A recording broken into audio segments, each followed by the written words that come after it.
Module 64. This module is related to the financial globalization and efficiency. Here we try to understand that how financial globalization leads towards more efficiency across domestic economies with respect to their financial integration as well as with respect to their financial performance. Actually, we can explain global integration or financial integration or globalization in terms of integrating international financial market with the domestic financial market.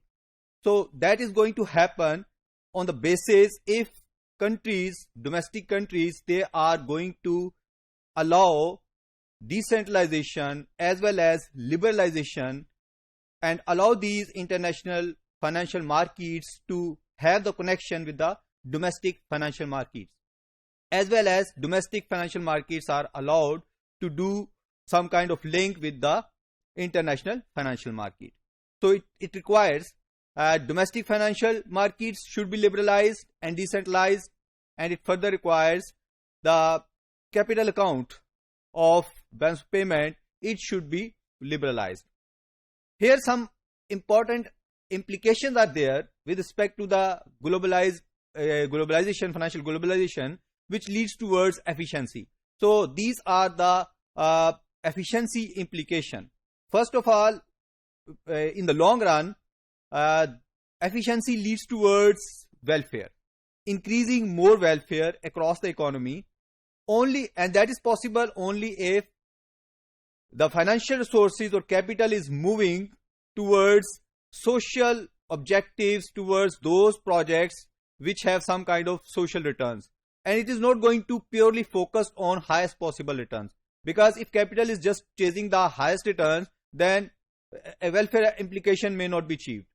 Secondly, this whole phenomena is possible, mean this efficiency implications can be achieved as well as the welfare can be retrieved through the financial system if technical and structural development has already been made in within the countries, and country is going to prepare a proper institutional setup to absorb that particular capital which is coming from other countries or the rest of the world. As we know that technology allows to reduce the information cost, transaction cost as well as mobility cost. Therefore, financial resources can quickly move from one geographical position to other geographical position, and their transaction cost is quite low. So this allows the financial integration with respect to the different kind of countries very easy and with minimum possible cost.